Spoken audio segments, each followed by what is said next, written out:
Okay, welcome, Marianne. Thank you.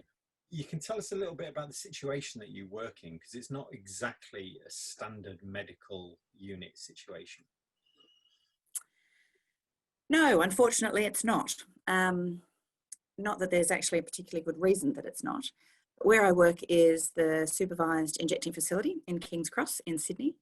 It's been running for nearly 20 years. We're nearly 20 years old in May next year of 2021.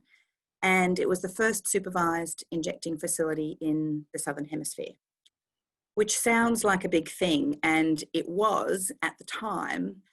But the more people I take through and the more tours I do and people I speak to about this stuff, it just occurs to me how utterly ridiculous that it is actually seen as a big thing. So in my country, in Australia, we've been providing clean needles to people and associated injecting equipment knowingly, on the full understanding that is being given to people who are injecting drugs. And we do it with the staff being paid for by government as health workers, with the equipment itself being subsidised fully by government, and we hand it over freely. Indeed, I am a healthcare worker is encouraged to give more of it in order to make a difference to the prevalence rates of hepatitis C. But think about what I do. I package up this equipment. I ask people about their drug use. I try to provide a non-judgmental, welcoming environment in which they feel able to come back and see me. I talk about the other services that might be on offer in terms of medical services, social welfare services, sexual health services, counselling services, drug treatment services, infectious disease, screening, treatment, you name it. And then I give them this equipment, and at that moment, apparently my interest in my duty of care towards and my healthcare is forced to cease, because the law says that at that point they must go away from me. So my job is to engage and interact and make sure they can feel comfortable coming to a health service, and yet at the same time, and I am absolutely and utterly forced to turn them away because they cannot use the equipment that I have just provided to them free of charge. But that's different when it comes to where you work. So that's the situation that has operated in our country since the late 1980s, when we provided needle syringe programs that now have been comprehensively and are widespread across the country and very well accepted by the public. So yes, it's very different where I work, but I guess my point is, why was it seen as this amazing thing 19 and a half years ago when we opened, and we were on the front page of every bloody newspaper, on every radio show, on every television program, because, oh my God, we were allowing the people to use the equipment that we'd already been giving to them at that point for over a decade. So you're right, it's very different where I work, but I guess the point I'm trying to make is, this is crazy. This is a crazy situation where around the world, apart from the, 15 odd countries that allow supervised injecting facilities, we give out this equipment. We understand why we're doing it. We're doing it for a health reason, and yet apparently our duty of care takes us only to the point that we give and then we turn away. And so my first point is that is wrong, and we as doctors, as healthcare workers, as concerned citizens, as human beings, need to really take a long, hard look and think about that, because that's unacceptable, unethical, immoral, and poor healthcare, in my view. So what happens in my service is that people come and register, and it's people who are using drugs and injecting drugs. It's a non-judgmental, anonymous service where people don't have to provide their full name or their real name. And we can provide them with all sorts of, wraparound services in terms of healthcare, screening, infection control, Hep C treatment and screening, counselling, access to drug treatment, assistance with housing, blah, blah, blah, blah, blah, blah.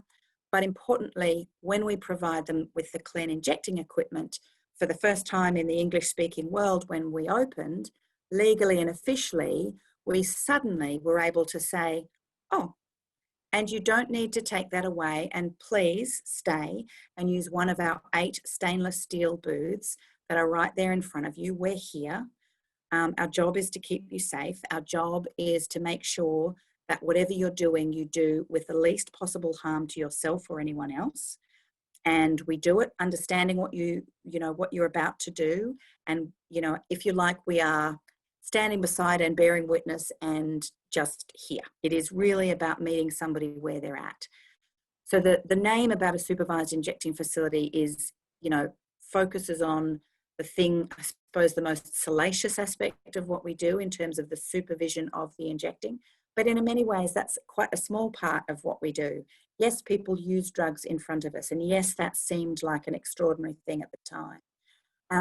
But as a health service, obviously, we do all of the other stuff that goes with that, about trying to form a therapeutic relationship, trying to really just be present with somebody and send a message that they are whole and complete, regardless of whether they use drugs, regardless of whether they're even interested in giving up, whether they're interested in anything at that point in their day. Our job is to say, yep, we're here. It's lovely to see you. Please stay. And if and when you want to do some other stuff, great. If not, great. Whichever way, you're still alive and you're still kicking, great. One of the things I noticed, because I've visited the injecting rooms, one of the things I noticed and that struck me was the difference in the relationship. Having worked in a hospital before, the difference in the relationship between the staff and the people using the service. It was quite, there were points where it was transactional, but there were also conversations, there was knowledge about background that wouldn't necessarily be in a medical setting normally. People knew about people's family, asking after how other people were, and there was a lot more laughter than you expect in any medical setting, especially if some of the people listening to this might have never worked in this kind of setting and not understand that relationship build-up that you have there with the people using the service. Can you speak a bit about Yes, that? I've certainly had a lot of people say to me, if they're not familiar with where I work or working in this area, when I say sort of what I do, they say, oh my goodness, that must be a terribly hard job. And the instinctive image that we have, regardless of actually what aspect about drug use or people who use drugs we're talking about, the instinct that we feel is fear and violence and chaos. And actually nothing could be further from the truth. Now, I'm not saying there's not days where it's a bit crazy and it's a bit chaotic and it's a bit noisy, but actually that's not the norm at all. And, I wander downstairs to see the staff or to see some of the clients, and it's calm and it's ordered, and there's often quite a lovely nature or feel, and there is human interaction, there is laughter, as well as tears sometimes, as well as other emotions. It's it really is different. It doesn't feel like, you're right, it doesn't feel like your average healthcare facility, but I think that in a funny way perhaps says something about perhaps what other health facilities could start to consider offering a little bit more. And I'm not trying to say that, I'm not having a go at any other health facilities. And traditionally, a lot of people who use drugs interact with emergency departments because often there can be emergencies associated with their life. And emergencies are often very busy places where there's lots of transactional exchanges going on and people are generally very stressed. I've worked in emergency departments, I get it. I also think that unfortunately there tends to be almost a conversation that has almost already happened in people's heads before they almost meet and start.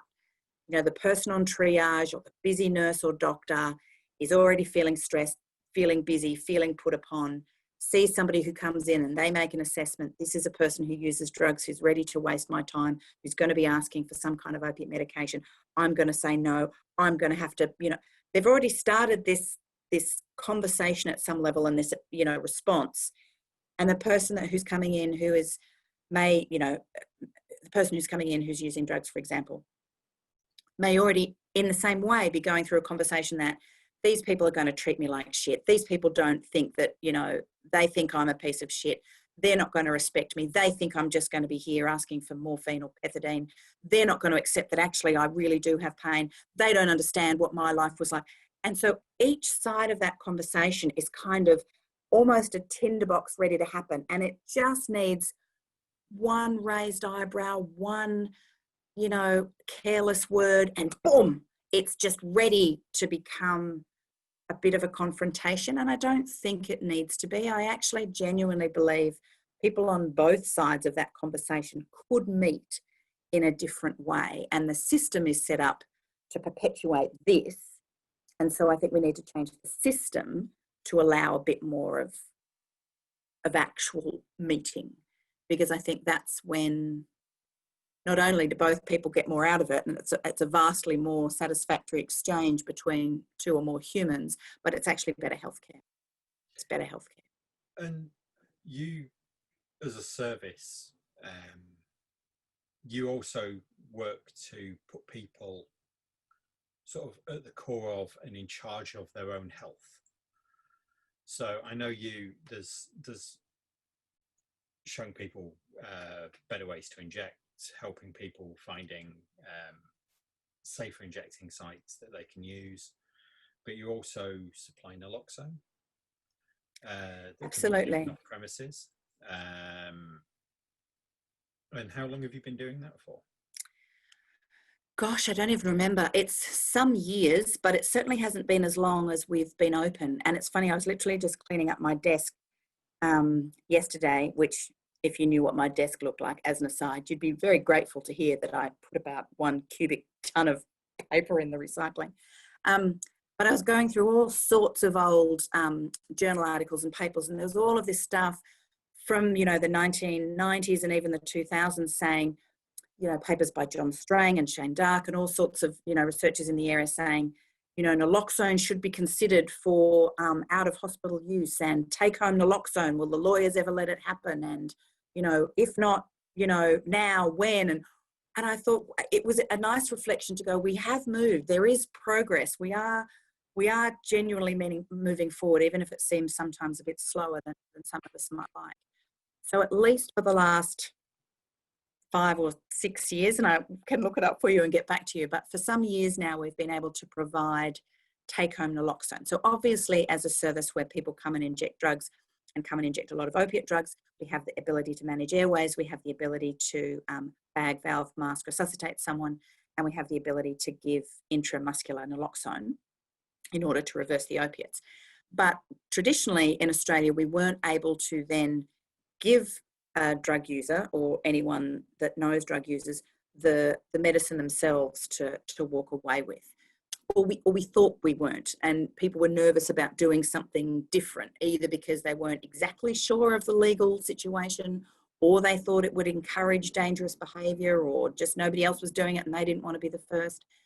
So we now have managed to change that, and we've got federal government support in 3 states to run a trial where people can even go into a pharmacy without providing their real name, without providing a Medicare card, without even paying any money at all, and say, I am either at risk of an overdose or I may witness an overdose.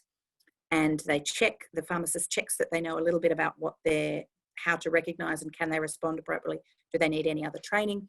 And then the pharmacist is able to offer 2 packs of naloxone. So either the intranasal Nixoid product or the intramuscular prenoxide product. And I know that the UK and Australia have the same 2 products.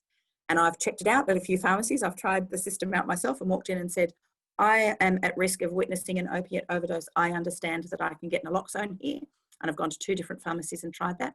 And yeah, so long as it's a participating pharmacy in my state, it's at the moment being provided free of charge. However, it's not being taken up as much as it could be. And the simple message is that take home naloxone, if you give it and the person hasn't got opiates on board, you won't do any harm. So it might do nothing, but it might just save life. And my message to anyone that has ever got anything to do with healthcare or emergency departments is throw this stuff around. Become very familiar with these 2 products, because we need to flood the streets with them. because it will do no harm. You think about Panadol on the supermarket shelves, or I don't even know what the names of your supermarkets are, but on your supermarket shelves, people die every year of Panadol overdose. It's available at the supermarket, and nobody would question that it is freely available, and you would give it out willy-nilly from your handbag, from your purse, from your car, from your kitchen cupboard. Why do we not think the same about naloxone? This drug is less harmful and has more capacity to save lives. We really need to be throwing it around. And I think we need to, especially those of us who are in touch with people who use drugs on a regular basis. I know for a fact, because I've got a photo of it, and I'll put the photo in here probably, that you carry naloxone in your purse. I carry naloxone in my camera bag because I do a lot of photography work. And we carry it with us whenever we're out the house, because even though you have all of that at work, you might come across somebody just in the street one day. So yeah, I think it is an important thing to be carrying, and an important thing to be giving out to everybody that has access to opiates on a regular basis, or even a non-regular basis. And their friends and their families and their loved ones and the workers that work in situations where people who use drugs may be going. And the other thing is, once you've spoken to someone who's administered naloxone and the person has woken up, it is the most golden conversation. I remember with clarity the very first time I spoke to a man, and he described the situation of giving Narcan. He was staying in his partner's flat. Nobody else in the apartment block, it was a big apartment block, knew that they were using. His partner had gone into the toilet because his partner had told him that he wasn't using anymore, and so was hiding, even from his own partner, was hiding his drug use. He found his partner in the toilet, completely freaked. His partner was blue, pulled him out, and he described looking down on this unconscious person and his own hair falling around his field of vision. And he remembers seeing his own drops of sweat fall down on the face of the person below him. And he describes scrabbling around, getting our one-page instruction sheet, which I changed as a result of what he told me, because I remember what he said that he saw and about how he could give the naloxone, and was trying to work out how to do mouth-to-mouth resuscitation breathing. And he was a bit nervous about giving the second dose, and I went into great detail with him so that we've been able to change the really clear messaging on our information sheet, because you don't read things very clearly when you're stressed. He ended up, he had prenoxad.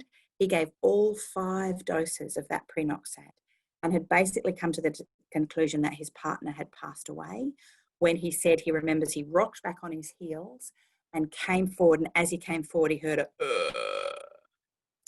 and I just sat there spellbound, listening to this man describe the moment that he saved somebody's life. And I think it was magic for him, and it was magic for me. And I think if you can provide that to somebody, not only is that amazing that you've done that, it's amazing that they are able to do that.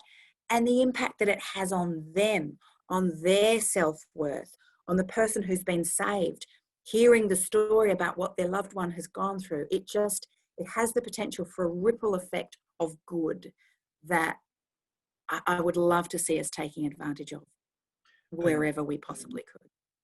And we have to really understand that if it was taking that many doses to bring breathing back for that gentleman or that person, then a phone call to the emergency services was going to not do anything at that point. It was not going to save that person's life if naloxone wasn't available. No, absolutely, without question, Nigel. I completely agree. And the distressing thing again is, he had told me, I said, did you call an ambulance? And he looked at me and he said, I know I was supposed to. He said, and I was frightened, because I thought as soon as the ambos come in, he said, somehow I thought everyone in this apartment is going to know. He said, it's all I could think of is we'd be kicked out. Not that his friend might be, his partner was potentially dying, but that they were thinking about safety and security and their home being lost in order to seek help to save someone's life. And I don't know, there were so many things about that story that made me think we've got to change our system. And that's it. I think the difficult thing is that some people would hear that and go, well, people, if you give them this drug, then people won't ring an ambulance and people might not get the aftercare that they need. It's like, we need to understand that the way that the system is currently set up, there's a good chance that people won't ring an ambulance anyway because of all of the other fears and all of the other stigmas. And we kind of have to understand that the way that the systems are set up aren't set up at the benefit of that person that's overdosed or the people around them. No. And that person's life has a value. I know people who've gone on and done great things after having a substance use thing, but even if they hadn't, even if there were people who use drugs for the rest of their life, nobody should be dying because we don't want to give a relatively cheap medication to somebody that can save a life. And it might be that it's crazy cheap. It's crazy cheap. And you just for a second, imagine your child, your sister, your best friend having a medical emergency. What would it take for you not to call an ambulance? Imagine seeing somebody choke or clutch their chest and fall to the ground and say, I think I'm having a heart attack. You would raise tons of, you would go through superhuman feats of strength to get to that phone and make that phone call and get the ambulance to attend because someone you love needs help. So, people who use drugs don't love people any less. So what is stopping them making that decision to call an ambulance? That's not right. And, I have a framed quote that sits on my desk, and it's a quote about the role of physicians, actually. And it says that if we live in a society where people don't get basic needs and rights met, regardless of the other things that person does or doesn't do, whether they drink too much alcohol, sit on their ass and don't do exercise, eat badly and get bowel cancer, use drugs, our role of physicians is to advocate for a fair and equal society. And if and until we get a fair society, then our role as advocates does not stop, and it is an integral role of being a physician. And I think in my early years as a doctor, I don't think I saw it that way. I thought my job is to treat the person in front of me using the protocols and kind of the system that I understand within the hospital system or whatever. So if somebody came in and, they were, homeless and using a lot of alcohol or other drugs and needed to come back to see someone in the morning to deal with, some kind of injury or go to the fracture clinic or whatever. And they said, and they were, drunk and homeless. If the policy of the hospital was that was considered a social admission and we're a busy medical hospital, much and all as I might have wanted to advocate for giving them a bed for the night, I probably did whatever the system kind of directed me to do. That is not okay. How hard is it to find someone a place to sleep for the night if they're homeless, such that they then get the medical care that they need and deserve the following day? Where do we get off when we say, well, no, it's their choice. They can choose to come back. Really? If you were homeless, would you manage to make it back? I don't know.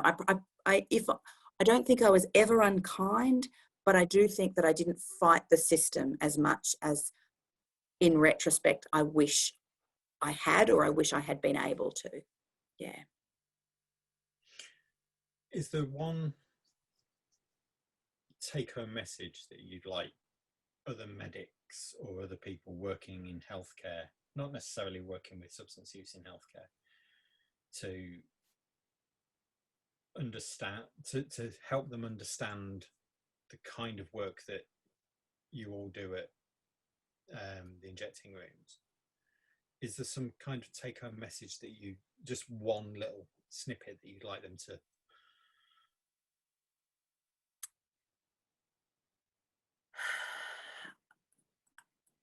I guess it's along the lines of there, but for the grace of whatever you believe in or don't, go the rest of us. You know, I have a good friend who is an academic and professional. She's a medical doctor who's gone into academia. You know, her brother died of a heroin overdose, and she sometimes feels like she can't even tell people because what it might mean for the way they look at her. I have a friend whose, you know, son died. And I think sometimes we really subconsciously and inadvertently, we take on the views that society has sort of thrown our way and we don't question them. And so we have a view that, yes, but that wouldn't happen to me, not my family, you know.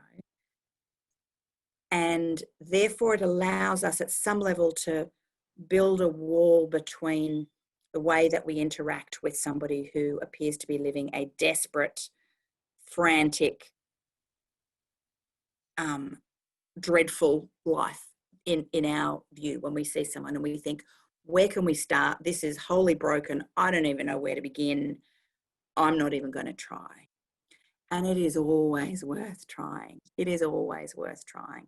Once when I was 27 years old, 26 or 27 years old, I saw a woman who had pulled out most of her hair because of some psychosis that was associated with excess cocaine use.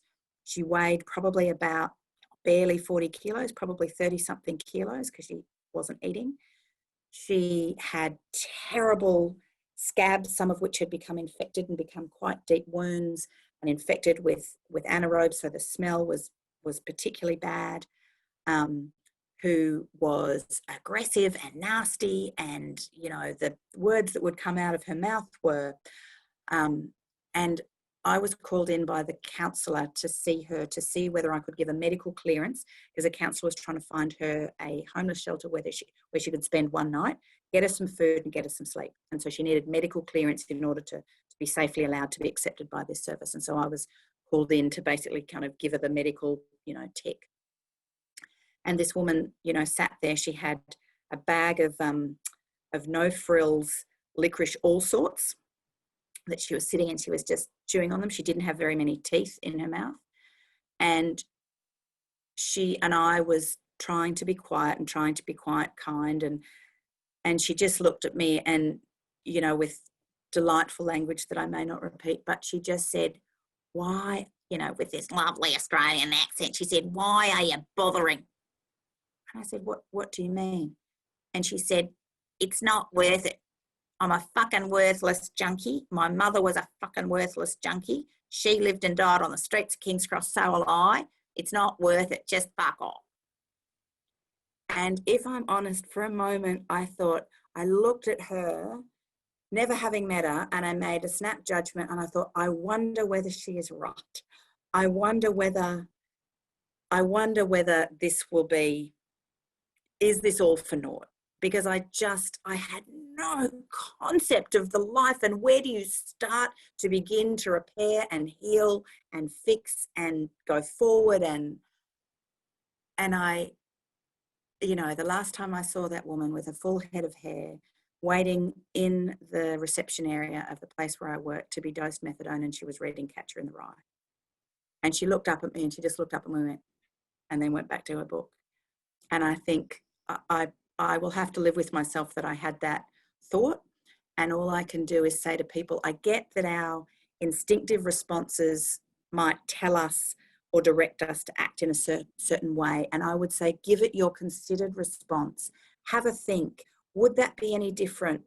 You've just had a phone call and that person in front of you is your best friend's child. That person in front of you is your best friend's aunt. That person in front of you is your next door neighbour. Do the best you can, because you just don't know. You actually don't know what it might mean and what might happen. And we owe it to ourselves as well as to what kind of a society that we want to live in, I guess. Thank you. I think that's a good place to leave it.